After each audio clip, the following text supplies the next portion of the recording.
और किन परिस्थितियों में ये बैठक सोनिया गांधी जी द्वारा बुलाई गई है, ये सर्वज्ञात है। एक प्रेस रिलीज सबके समक्ष रखी गई जिसका शीर्षक है opening remarks of Congress president Shrimati Sonia Gandhi at CWC meeting, दिनांक 16 अक्टूबर 2021। बड़ी विचित्र बात है, अंदरूनी कलह के बाद G23 नेताओं का जो समूह है, उनकी बार बार मांग के बाद यह बैठक तो बुलाई गई, लेकिन जो ओपनिंग रिमार्क्स हैं अध्यक्षा जी के, उसका जो निचोड़ सामने आया तो यह बिल्कुल स्पष्ट हो गया कि इस बैठक का मकसद जो कांग्रेस पार्टी में आंतरिक कलह है, कांग्रेस के नेतृत्व की जो विफलताएं रही हैं आम जनता से जुड़े मुद्दे उठाने में, और जो मुश्किल प्रश्न हैं जो भारत की जनता और खासकर कांग्रेस शासित राज्यों में जो नागरिक हैं वो कांग्रेस की सरकारों से पूछ रहे हैं, उसका कोई उत्तर यहां दिखाई नहीं दिया। और दुख की बात तो यह है कि ये जो वक्तव्य है, ये ऐसा लगता है कि सारे झूठ मिलाकर जिस तरह की भ्रम फैलाने वाली राजनीति कांग्रेस पार्टी करती आई है, उसको आगे बढ़ाने का कार्य आज चल रहा है। और यह भी कहना गलत नहीं होगा कि यह CWC कांग्रेस वर्किंग कमेटी कम है और PBWC परिवार बचाओ वर्किंग कमेटी की बैठक ज्यादा लगती है। यहां पे म्यूजिकल चेयर भी होता है और बड़ी जिम्मेदारी से मैं कहता हूं, यहां पे सेल्फ सर्टिफिकेशन भी होता है। अपनी विफलताओं को छुपाने के लिए कुछ भी कहा जा सकता है। कांग्रेस का अंदरूनी मामला यह तो हो सकता है कि कांग्रेस में कौन किस पद पे बैठेगा, लेकिन लोकतंत्र में विपक्ष की क्या भूमिका रहेगी, वो नकारात्मक राजनीति कर सकता है या नहीं कर सकता। जो आम आदमी से जुड़े मुद्दे हैं उनमें प्रतिक्रिया देंगे या नहीं देंगे, यह कांग्रेस पार्टी का अंदरूनी मामला नहीं हो सकता। और ये सारे बिंदु आज मैं इस प्रेस वार्ता में उठाऊंगा। Let me start by coming to the second but last paragraph of this letter, and I am quoting from this statement and press release, which says, I am, if you will allow me to say so, a full-time and hands-on Congress president. मतलब सोनिया गांधी जी अभी तक तो यह ज्ञात था कि working president हैं, और G23, ये बात हम नहीं कहते, जो बड़े ही वरिष्ठ नेता हैं कांग्रेस पार्टी के, वो लोग कह रहे थे कि कांग्रेस पार्टी आज उस जहाज की तरह है जिसको ये नहीं पता कि उसका कैप्टन कौन है, उसकी दिशा क्या है। और उन्होंने ही मांग करी कि कांग्रेस पार्टी को एक full time hands on president की आवश्यकता है। अगर ये बात कांग्रेस पार्टी के वरिष्ठ नेता, जिसमें गुलाम नबी आजाद साहब, जिसमें आनंद शर्मा जी, जिसमें कपिल सिब्बल जी, सब लोग सम्मिलित हैं। और आज इस वक्तव्य के द्वारा कह दिया गया है कि ऐसा कुछ नहीं है। If I am allowed to say so, I am a full time and hands on. दो शब्द बड़े महत्वपूर्ण है, full time and hands on. अगर फुल टाइम है तो यह बात तो उन्हें, जो कांग्रेस के और वरिष्ठ नेता हैं, उनको बतानी चाहिए कि मैं फुल टाइम हूं। जब यह कहा जाता है कि आदेश कौन दे रहा है यह हम जानते हैं लेकिन नहीं जानते, तो फिर ऐसा क्यों हो रहा है? और लोकतंत्र खतरे में है, यह बात बार बार राहुल गांधी जी उठाते हैं, लेकिन ऐसा प्रतीत होता है कि कांग्रेस पार्टी में तो आंतरिक लोकतंत्र भी अब नहीं बचा है। कपिल सिब्बल जी ने जब मुद्दा उठाया तो उनके घर पर ही कुछ लोगों ने विरोध प्रदर्शन करके टमाटर मारे।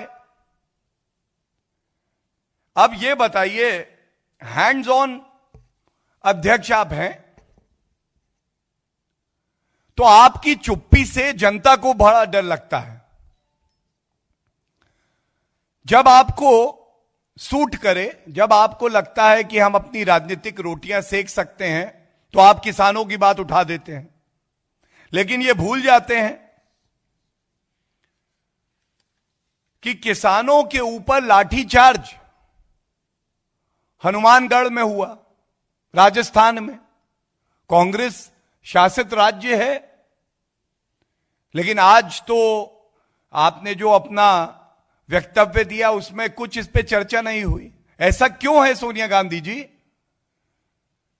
कि मोगा में, पंजाब में लाठीचार्ज किसानों पे होता है और आप चुप रहती हैं? और यह भी बड़े दुख की बात है कि दलित उत्पीड़न के सबसे ज्यादा मामले अगर कहीं से आते हैं तो वो कांग्रेस शासित राज्यों से आते हैं। आज एक उम्मीद थी कि जो मुद्दा भारतीय जनता पार्टी ने उठाया, राजस्थान में हनुमानगढ़ में एक दलित भाई को पीट पीट कर मार दिया गया, एक विभत्स हत्या की गई। आप तो अगर अपने आप को एक बड़ी पार्टी और विपक्ष में अहम भूमिका पे बैठे हुआ दल मानते हैं, तो क्या दलित समाज के जो सदस्य हैं उनको जब आपके प्रदेशों में मारा जाता है तो आप उस पर कुछ नहीं कहेंगे? आप सबके समक्ष जो भी सिंगू बॉर्डर पे हुआ, हम सब ने देखा, एक दलित भाई को निर्मम तरीके से मार दिया जाता है। ये वो अराजक तत्व हैं जो किसानों के कंधों पर अपनी बंदूक रखकर राजनीतिक रोटियां सेक रहे हैं।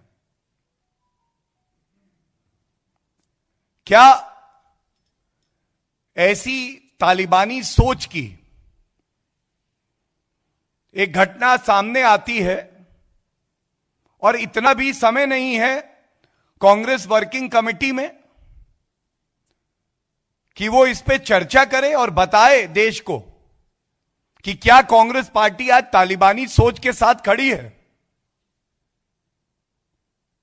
और जब इस प्रेस वार्ता के लिए मैं आ रहा था तो यह भी सामने आया कि राकेश टिकैत जी ने कहा है कि आयोजकों की कोई जिम्मेदारी नहीं है। तो यह प्रश्न देश की जनता पूछ रही है और सभी किसान भाई भी पूछ रहे हैं जो 3 कानूनों का समर्थन करते हैं कि अगर आप एक प्रदर्शन का आयोजन करते हैं और उस प्रदर्शन में तिरंगे का अपमान 26 जनवरी को हो जाता है, ट्रैक्टर को टैंक बताया जाता है और अराजकता फैलाई जाती है, एक दलित युवक की हत्या कर दी जाती है, तो क्या जो प्रदर्शन का आयोजन करते हैं, the professional protesters have no responsibility towards the other citizens of the country who may agree और disagree with you, but their life is equally important, their rights under the constitution of India are equally important. And it pains to see, for the sake of petty, cheap politics, for the sake of vote bank politics, the opposition parties and especially the Congress party will maintain a deafening silence on this key issue. They will not even have the courage to call a spade, because it does not suit their political narrative. And through this platform, the Bharatiya Janata Party wishes to make it very clear, the traces of the Talibani ideology that we find in the opposition parties' maneuvers will not be tolerated. This is a country governed by rule of law. One can dissent, one can criticize, but no one will ever have the right to break law, to take away a human life.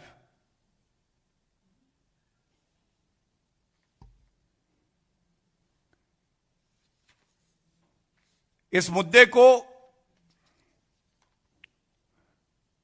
बड़ी गंभीरता से सभी को लेना चाहिए.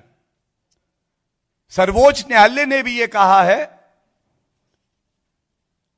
कि आपके आंदोलन का मतलब यह नहीं हो सकता कि आम नागरिक को दिक्कत आए. सार्वजनिक स्थलों को बंद कर दिया जाए, जो टैक्स पेयर के रुपयों से रोड बनती है वो बाकी जनता को उपलब्ध ना हो. किसी का परिजन बीमार है तो वो अस्पताल ना जा सके अपने रिश्तेदार को लेके. और इस बात पे बड़ी प्रमुखता से, बड़ी जिम्मेदारी से मैं 3-4 बिंदु और उठाऊंगा और प्रमाण के साथ आपके समक्ष रखता हूं. आज यह भी कहा गया 3 काले कानून, सोनिया गांधी जी, राहुल गांधी जी, ये तीनों कृषि कानून किसानों के हित में है, यह हमारा मानना है. और यह भी सत्य है कि संविधान के तहत ये तीनों कानून संसद के पटल पर पारित हुए. और यह भी सत्य है कि सर्वोच्च न्यायालय ने इस पर रोक लगाई. और यह भी सत्य है कि केंद्र सरकार ने अपनी जिम्मेदारी का निर्वहन करते हुए 11 दौर बातचीत करी जो संगठन प्रदर्शन कर रहे थे, जिनकी मांगे थी. लेकिन आप ये नहीं समझ पाए कि विपक्ष की जिम्मेदारी क्या है. मैं ज्यादा पीछे नहीं जाऊंगा, मैं प्रमाण पेश करके आपसे कुछ प्रश्न पूछूंगा. ठोस तरीके से किसानों के मुद्दे पे आपसे पूछूंगा. यह कांग्रेस का मैनिफेस्टो में लाया हूं. इसका चैप्टर 7 है, उसका बिंदु 11 है. आप तो कहते थे कि मैं मंडी खत्म कर दूंगा. हमारी सरकार आई तो मंडियां जो है बंद हो जाएंगी. हमने तो एक विकल्प दिया. तो आप बताइए सोनिया गांधी जी, आपका मैनिफेस्टो, आप मंडियां बंद करने की बात कर रही थी, अब आप विरोध कर रही हैं 3 कानूनों का, जिसमें मंडियों की तो यथास्थिति है, लेकिन उसके अलावा एक और बाजार किसानों को दिया है जिससे कि फसल का सही मूल्य उनको मिल सके। दूसरी बात, ये क्यों भूल जाएं कि जब इन 3 किसानों के जो कानून है इस पे चर्चा हो रही थी तो राहुल गांधी जी विदेश में थे। क्या किसानों की आपके जीवन में और कार्यशैली में कोई अहमियत नहीं है कि आप संसद में रह के सांसद होने की जिम्मेदारी बखूबी निभाते, आप कमियां बताते? और यह भी चिंताजनक है कि देखिए, ये पंजाब में मोगा में किसानों पे लाठीचार्ज हुआ, 50 हमारे किसान भाई बहन उनके सर खोल दिए गए, खून बहा। ये किस तरह की पंजाब में सरकार है? राजस्थान हनुमानगढ़, मैंने आपसे अभी बताया, किसानों पे लाठीचार्ज हुआ। उनका दोष, उनकी गलती कि जो एमएसपी घोषित की गई है केंद्र सरकार द्वारा, उसका नोटिफिकेशन नहीं किया गया, उसको लागू नहीं किया गया। और जब हमारे किसान भाई बहन एमएसपी की मांग करते हैं तो उन पे लाठीचार्ज होता है राजस्थान में। ये देखिए, ये क्या हो रहा है। राजस्थान में कुड़की के नोटिस दिए जा रहे हैं किसानों को, कुड़की के नोटिस। किस मुंह से आप CWC या PBWC, माफ करिएगा, परिवार बचाओ वर्किंग कमेटी में किसानों की बात तो करते हैं, लेकिन इन तथ्यों पे जहां आपकी सरकारें हैं, जहां का किसान आपसे यह सवाल पूछ रहा है, आप एक शब्द नहीं लिखते हैं। और एक और मुद्दा मैं उठाता हूं, जो 3 कानून आए उसमें किसानों की जमीन सुरक्षित है, कोई भी करार हो, किसानों को दंडित नहीं किया जा सकता, यह बात बिल्कुल स्पष्ट लिखी है। लेकिन पंजाब का कॉन्ट्रैक्ट फार्मिंग एक्ट है मेरे हाथ में, इसका सेक्शन 25 कहता है कि अगर पंजाब में किसान ने कोई करार तोड़ा तो वो जेल की सलाखों के पीछे होगा। इसको काला कानून कहते हैं। जैसे आपकी नियत काली है ना सोनिया गांधी जी, वैसे ही ये कानून काला है। अगर किसान भाइयों की जरा सी भी चिंता आपको है तो ये उम्मीद जरूर हम करते हैं कि इसको तुरंत वहां की विधायिका वापस लेगी और उसके बाद कम से कम जो आपकी काली नियत है उसमें एक बात ऐसी होगी कि आपसे बातचीत भी किसानों के मुद्दे पे करी जाए। इसी पत्र में एक मुद्दा जम्मू और कश्मीर का भी उठाया गया,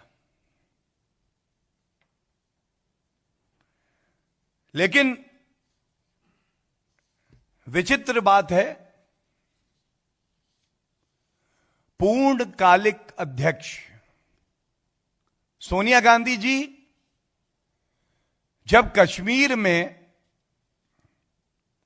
अल्पसंख्यकों पर, जब एक महिला पर आतंकवादी गोली बरसाते हैं तो हमारी वीर सेना उनको ढेर करेगी।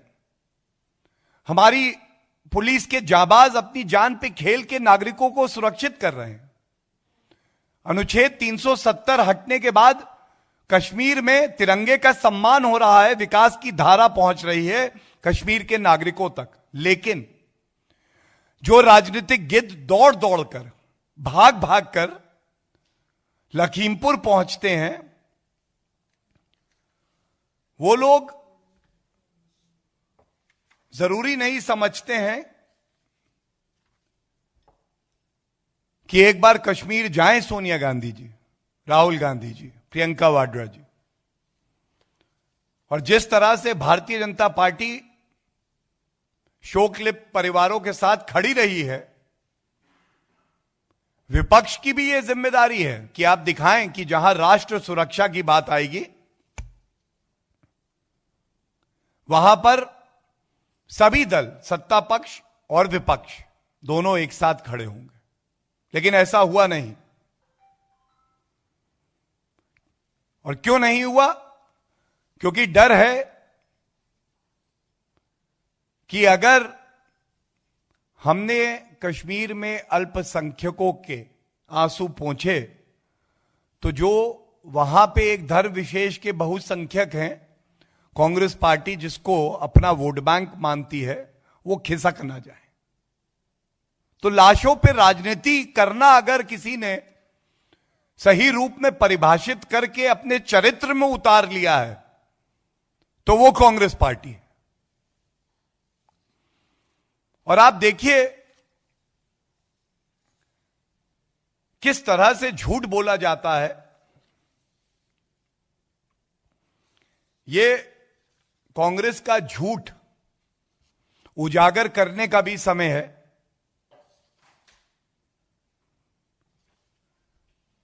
महामहिम राष्ट्रपति जी से एक विशेष प्रतिनिधि मंडल मिलने गया। यह पत्र मेरे हाथ में है। प्रत्यक्ष को प्रमाण की आवश्यकता नहीं होती है। इस पत्र में 2 बिंदु बड़े आपत्तिजनक हैं। देश के प्रथम नागरिक को जो पत्र लिखा जाता है उसमें झूठ बोल दिया जाता है। I am placing this line before you. ये चिट्ठी राहुल गांधी जी, खड़गे जी, AK एंटनी जी, गुलाम नबी आजाद जी और प्रियंका गांधी वाड्रा जी ने हस्ताक्षरित करी है। और इसमें इन्होंने लिखा, as has become the norm, the Uttar Pradesh government and police flatly refused to lodge an FIR. 11 घंटे में FIR दर्ज हुई थी और नामजद FIR दर्ज हुई थी। तो यह झूठ क्यों बोला? इसकी जिम्मेदारी लेगा कोई? यह राजस्थान नहीं है जहां पे एक दलित को पीट पीट के मार दिया गया और जब तक भारतीय जनता पार्टी ने यह मुद्दा नहीं उठाया तो अशोक गहलोत जी सोते रहे, FIR नहीं दर्ज हुई। और इसी पत्र में एक और बात लिखी है,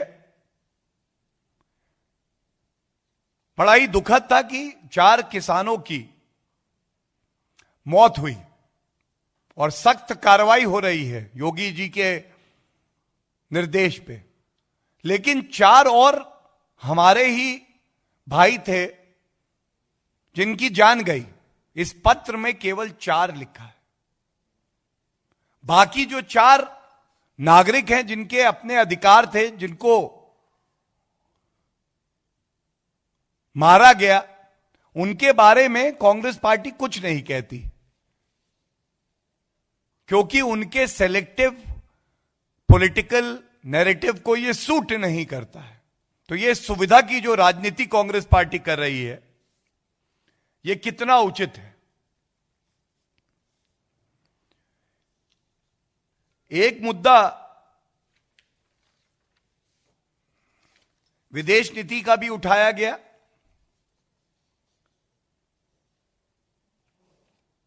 और विदेश नीति के मुद्दे पर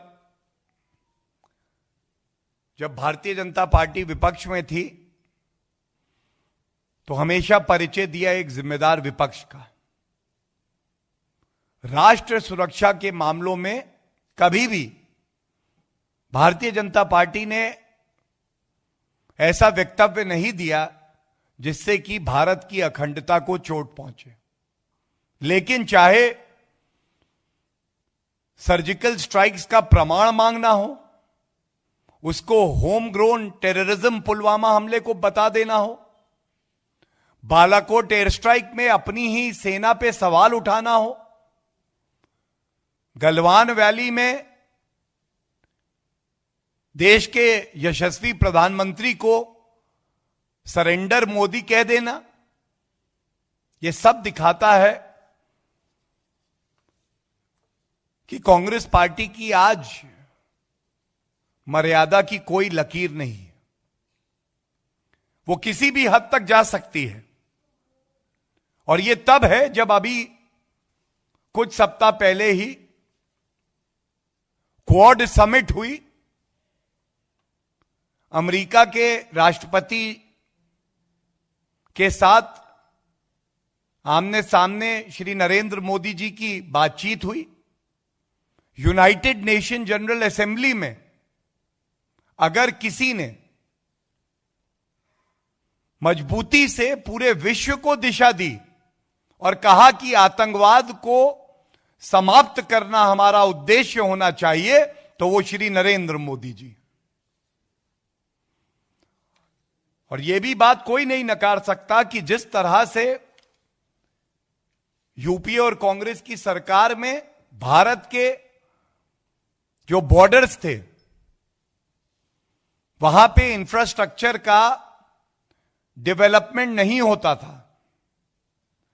6 सितंबर 2013 को रक्षा मंत्री ए.के. एंटनी जी से जब पूछा गया कि भारत चीन सीमा पर ऐसा क्यों है कि भारत सीमाओं को सुरक्षित नहीं कर पा रहा, तो उन्होंने कहा था, I have no hesitation, and I am quoting the former defence minister AK. Antony ji, I have no hesitation in admitting the reality China is much advanced in the area of building infrastructure in comparison to India. And after that he says, the independent India had a policy for many years, please note this, that the best defense is not to develop the border. Undeveloped borders are safer than developed borders. और ये कैसे बदला? आज जो सीमाओं पर infrastructure का निर्माण हो रहा है, चाहे डीएसडीबीओ की रोड हो, चाहे वहां पे सेना के लिए जो सुविधा होनी चाहिए उसको सुनिश्चित करना हो, चाहे गलवान वैली में अपने शहीदों का बलिदान याद करते हुए चीन की सेना को पीछे कर देना हो, यह सुनिश्चित हुआ तो मोदी जी के नेतृत्व में जो सरकार है उसकी दृढ़ इच्छा शक्ति की वजह से, क्योंकि हमारी वीर सेना को खुला हाथ दिया गया। और जब खुली छूट दी जाती है तो पूरे विश्व में सबसे ज्यादा वीर सेना अगर कोई है तो वो भारतीय सेना है।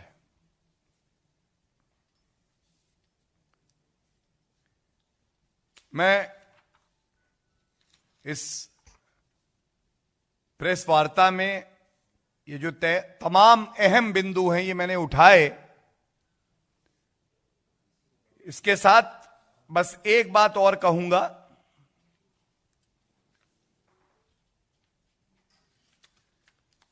कि इनके ही पत्र में सच का खुलासा हो गया। सच को दबाया नहीं जा सकता है।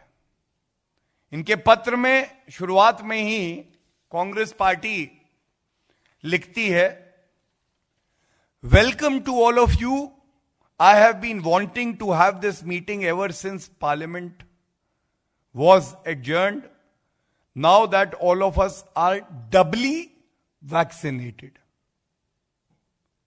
डबली वैक्सीनेटेड,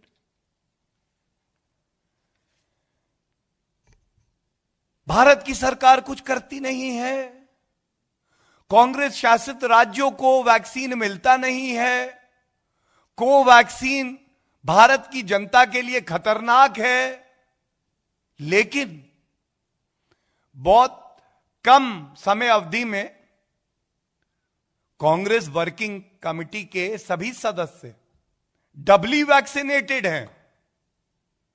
आज देश गौरवान्वित है कि देश में ऐसे माननीय प्रधानमंत्री जी हैं जिन्होंने कम अवधि में 98 करोड़ सुरक्षा कवच देश की जनता को दिए। कोई वीवीआईपी कल्चर नहीं, कोई भेदभाव नहीं, और कांग्रेस में जो भ्रष्टाचार उनका पर्याय बना हुआ था, कोई भ्रष्टाचार नहीं। जन सेवा के लिए समर्पित श्री नरेंद्र मोदी जी और एनडीए की सरकार, और ये आज आपने खुद मान लिया है। और ये उम्मीद और ये सुझाव आपसे जरूर मैं कहना चाहूंगा और रखना चाहूंगा। हो सकता है आज जल्दबाजी में अपने पुत्र को गद्दी तक पहुंचाने की जल्दबाजी और चिंता में आप भूल गई हो, लेकिन एक स्वर्णिम पल भारत के इतिहास में आएगा जब 100 करोड़ भारतीयों को वैक्सीन की डोज लगेगी। ये बहुत जल्द होगा। उस दिन कृपया करके एक अपील अगर हो सके, बड़े भारी मन से ही सही, लेकिन सभी नागरिकों को करिएगा कि वैक्सीन लगवाना चाहिए। कि भारत के साइंटिस्ट, डॉक्टरों ने जो कार्य कर दिखाया है उसके लिए देश गौरवान्वित है, जिसमें कांग्रेस भी सम्मिलित है। एक छोटा सा धन्यवाद तमाम साइंटिस्ट, लाखों लाखों डॉक्टर जिन्होंने पिछले 1.5 साल से ज्यादा के समय में अपने देश के नागरिकों को अपना परिवार समझा है और दिन रात मेहनत करी है। उन लाखों लाखों हेल्थ केयर वर्कर्स के लिए जिन्होंने अपने परिवार के सदस्यों को कई महीनों नहीं देखा, लेकिन वो समर्पित रहे कि हमारे देश के नागरिक सुरक्षित रहें, एक छोटा सा धन्यवाद कांग्रेस पार्टी की अध्यक्षा के नाते आप जरूर करिएगा। ये उम्मीद देश की जनता आपसे करती है। और एक बात और है कि आज देश की जनता ये जानती है कि केंद्र की सरकार तब तक रुकेगी नहीं, तब तक थमेगी नहीं, तब तक आराम से बैठेगी नहीं, जब तक कि डबल डोज वैक्सीन की सभी नागरिकों को ना मिल जाए। और ये हमने चाहे उत्तर प्रदेश, गुजरात, असम या महाराष्ट्र, छत्तीसगढ़, राजस्थान, सभी प्रदेशों में देखा है। लेकिन 2.25 साल हो गए एक स्वघोषित पूर्णकालिक अध्यक्षा सोनिया गांधी जी को अपनी कॉन्स्टिट्युएंसी में जाने का समय नहीं मिला है। कोविड का ये जो संकट आया था, इससे भारत में ये आंतरिक शक्ति थी कि भारत उभर पाया और पूरे विश्व को दिशा दी। लेकिन एक सांसद की जो जिम्मेदारी होती है उसको निभाने में सोनिया गांधी जी पूरी तरह से विफल रही हैं।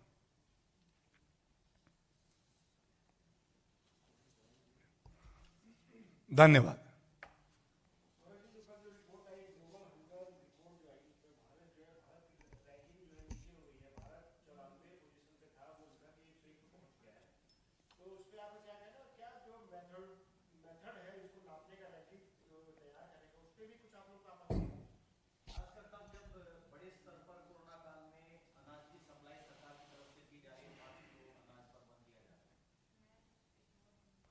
देखिए, उस पूरी रिपोर्ट का अध्ययन करके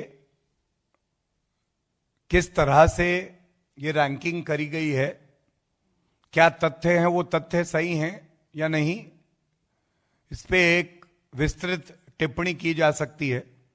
लेकिन दो बातें मैं जरूर कहूंगा कि जब से 7 साल से श्री नरेंद्र मोदी जी ने कार्यभार संभाला है, देश में ऐसा समय देखा है जब अनाज सड़ता था, सर्वोच्च न्यायालय फटकार लगाता था। और इसी साल की अगर बात कर लें